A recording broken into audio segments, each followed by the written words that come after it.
Cyber আক্রমণ করে, internet বন্ধ করে, বিরোধীদের জন্য ইন্টারনেট স্টারলিংক ওপেন করে দিয়ে একটা এমন পরিস্থিতি যে ইরান এখনই পড়ে যাচ্ছে, ইসরায়েলের তখন আমেরিকা এবং পশ্চিমাদের সাপোর্ট পেত, সেটা হয়নি।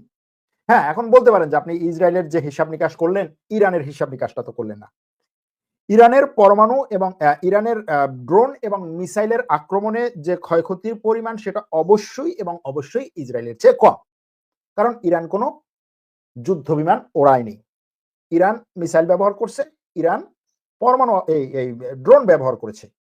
সুতরাং এই মিসাইল আর ড্রোন ব্যবহার করা, মিসাইল ব্যবহার করার ক্ষেত্রেও কিছু কিছু ক্ষেত্রে যেটা এসেছে যে খুব বেশি সে তার হাইপারসনিক মিসাইল ব্যবহার করেনি, এবং সে বেশিরভাগ ক্ষেত্রেই তার, অনেকে যেটা বলছেন যে তার ইনভেন্টরে থাকা পুরাতন মিসাইল গুলো ব্যবহার করছে, তার নিজস্ব তৈরি কামিকাজে ড্রোন গুলো ব্যবহার করছে। সুতরাং সেই দিক থেকে তার ক্ষয়ক্ষতির পরিমাণ কম। আবার ইসরায়েল ইরানের যে সমস্ত স্থাপনায় আক্রমণ করেছে সেটা দিক থেকে ক্ষয়ক্ষতির পরিমাণ বেশি। তার চেয়েও বড় জিনিস হচ্ছে, ইরানের সবচেয়ে বড় ক্ষতি হচ্ছে ইরানের এই যে প্রায় 15 জনের মতো পরমাণু বিজ্ঞানী হত্যা করেছে ইসরায়েল, এবং ইরানের সামরিক বাহিনীর গুরুত্বপূর্ণ ব্যক্তিদেরকে, সেনাপ্রধান সহ, ইরানের বিপ্লবী গার্ডের প্রধান সহ গুরুত্বপূর্ণ ব্যক্তিদেরকে হত্যা করেছে ইসরায়েল। এটা হচ্ছে ইরানের সবচেয়ে বড় ক্ষতি। এখন দেখুন, এই ক্ষতির হিসেবে যেটা করতে হয় সেটা হচ্ছে দখলদারদের ক্ষতি কম হয়। যদি কেউ অন্য দেশে এসে আক্রমণ করে তাহলে আক্রান্ত দেশের ক্ষয়ক্ষতির পরিমাণ বেশি হয়। আর সেই আক্রমণ ঠেকাতে আত্মপক্ষ সমর্থন করে সে আত্মরক্ষার্থে যে পাল্টা আক্রমণ করে সেটাতে ক্ষয়ক্ষতির পরিমাণ স্বাভাবিকভাবেই কম হয়।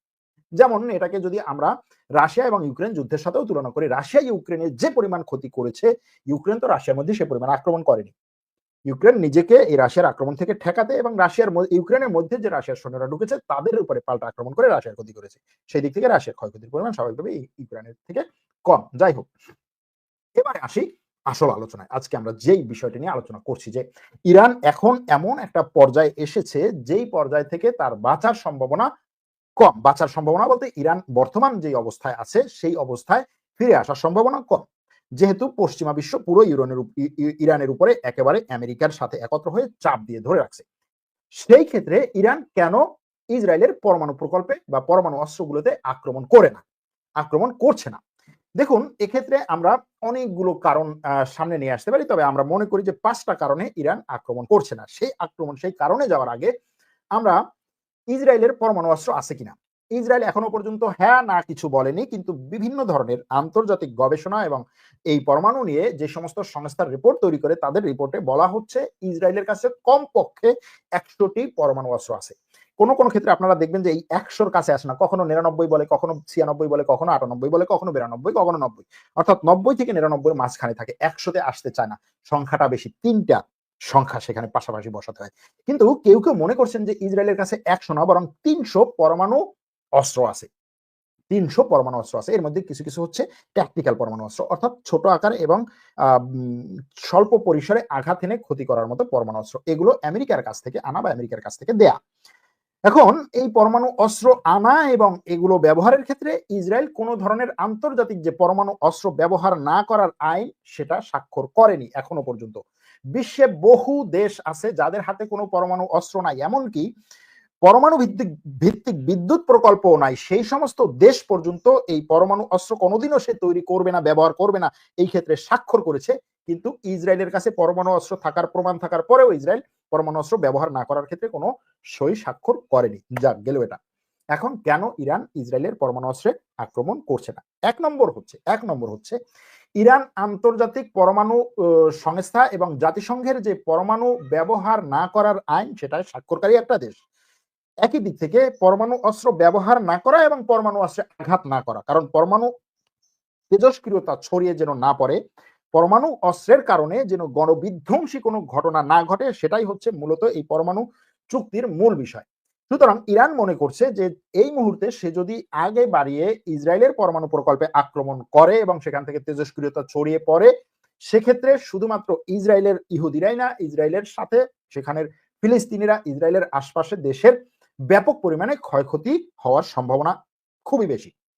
দ্বিতীয় হচ্ছে, এই ধরনের একটা পরমাণু প্রকল্পে আক্রমণ হলে ইরান এখন যেভাবে পশ্চিমা বিশ্বের দেশগুলো ছাড়া, কিছু দেশ ছাড়া, সে এখন যেভাবে মানবতাকামী বিশ্বের সাপোর্ট পাচ্ছে, সেই সাপোর্টটা সে পাবে না।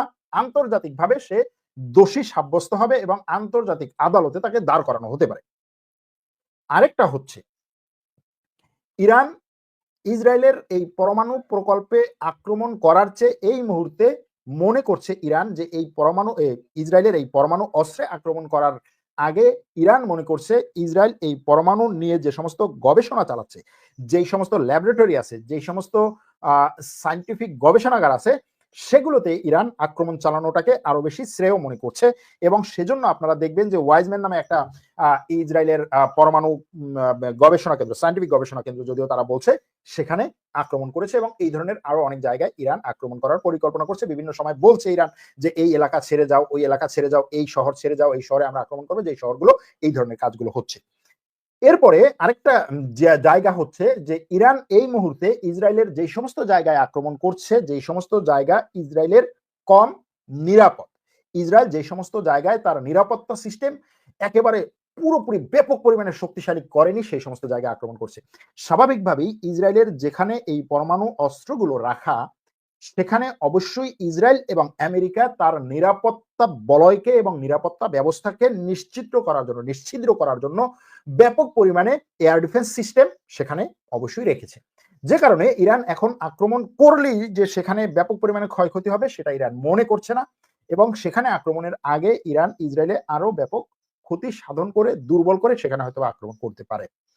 আরো একটা বিষয় হচ্ছে ইরানের যে গোয়েন্দা তথ্য, ইরানের যে টেকনোলজিক শক্তি, ইরানের যে অস্ত্রের শক্তি, সেগুলো এই পরমাণু প্রকল্প, এই পরমাণু অস্ত্রগুলো পুরোপুরি খুঁজে পেতে এবং সেগুলোর এক্সাক্ট লোকেশন নির্ধারণ করে সেগুলো আক্রমণ করতে সক্ষম নাও হতে পারে।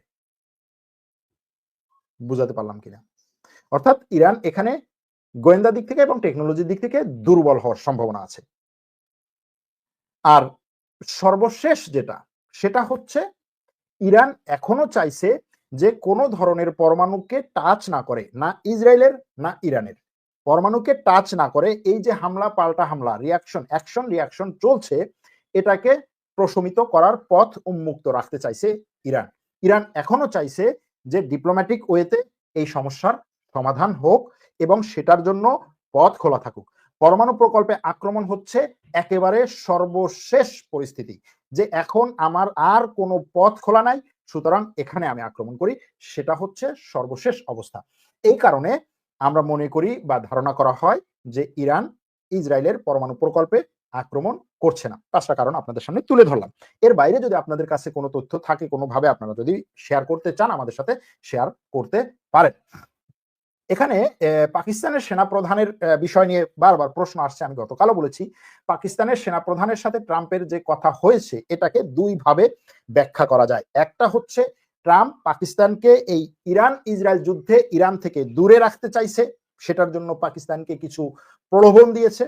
দ্বিতীয় হচ্ছে পাকিস্তান আমেরিকার সাথে আলোচনা করে ট্রাম্পকে ইসরায়েলের এই যুদ্ধে জড়ানো থেকে দূরে রাখতে চাইছে, যে কারণে পাকিস্তানের সেনাপ্রধানের সাথে বৈঠকের পর ট্রাম্প বলছে যে আমি 2 সপ্তাহ সময় নিচ্ছি। এটাকে আপনি দুই দিক থেকে মূল্যায়ন করতে পারেন। যদি আপনি পাকিস্তানের পক্ষে হন তাহলে দ্বিতীয় যে মূল্যায়নটা সেটাকে সামনে নিয়ে আসতে পারেন, যে দেখো পাকিস্তানের সেনাপ্রধানের সাথে আলোচনার পরেই কিন্তু ট্রাম্প বলেছে যে আমি 2 সপ্তাহ সময় নিচ্ছি। অর্থাৎ পাকিস্তানের সেনাপ্রধান কোনোভাবে ট্রাম্পকে কিছু সিনারিও দিয়েছেন এবং সেই সিনারিওর ভিত্তিতে ট্রাম্প মনে করছে এই যুদ্ধে আমেরিকার জড়ানো ঠিক হবে না। আবার দ্বিতীয়টাও হতে পারে, মানে প্রথমটাও হতে পারে যে এই যুদ্ধে ট্রাম্প শেষ পর্যন্ত জড়াবে ইসরায়েলের সাথে, কিন্তু পাকিস্তান যেন এই যুদ্ধে না জড়ায় ইরানের সাথে, সেজন্য পাকিস্তানের সেনাবাহিনীকে বিভিন্ন ধরনের সাপোর্ট দেওয়া, ভারতের বিরুদ্ধে পাকিস্তানকে সাপোর্ট দেওয়া, পাকিস্তানের সেনাবাহিনীকে অর্থনৈতিক সাপোর্ট দেওয়া এবং আফগানিস্তানে পাকিস্তানের আরো বেশি একটা তালেবানের উপরে কর্তৃত্ব নিয়ন্ত্রণ, যেটা একটা সময় ছিল, সেটা আবার পুনরায় ফিরিয়ে দেওয়া, এরকম কিছু হতে পারে। আমি জানি না, যেহেতু জানি না সেহেতু এই দুই ধরনের ইকুয়েশন আপনাদের সামনে নিয়ে আসলাম। এর বাইরে পাল্টা হামলা এটা হচ্ছে, সেটা হচ্ছে ইরান বলছে যে ইসরায়েলের ধ্বংসের আগে সে থামবে না। ইরান বলছে যে ইসরায়েল যদি এই যুদ্ধ থামায় তাহলেই ইরান আলোচনায় বসবে। ইরান বলছে যে ইসরায়েলের সেনাবাহিনীর প্রধান বা ইসরায়েলের সরকার পরিবর্তনের জন্য তারা সর্বোচ্চ চেষ্টা করবে। এগুলো রাজনৈতিক বক্তব্য। এক পক্ষ যে বক্তব্য দেয় সেটার রিয়াকশনে অন্য পক্ষ বক্তব্য দেয়। বিশেষ করে ইসরায়েলের পররাষ্ট্রমন্ত্রী আর প্রতিরক্ষা মন্ত্রী যে উগ্র টাইপের বক্তব্য দিচ্ছে, সেটা কখনোই কোনো যুদ্ধে এই ধরনের বক্তব্যগুলো আসে না। কিন্তু স্বাভাবিকভাবে এই পশ্চিমা বিশ্বে, বিশেষ করে একসময় আমেরিকারও এরকম কয়েকজন ছিল যারা হচ্ছে এই যুদ্ধের সময় তার নিজের সাপোর্টে যারা আছে তাদেরকে উদ্বুদ্ধ রাখতে অনেক বড় বড় হাক ডাক দেয়। এরকম হাক ডাক ইসরায়েল এখন ব্যাপকভাবে দিচ্ছে। ইরানও যে কম দিচ্ছে তা না, ইরানও চেষ্টা করছে। এবং যেগুলো বললাম যে আজকে ইরানের সবচেয়ে গুরুত্বপূর্ণ ঘটনা ছিল ওইটা। এখন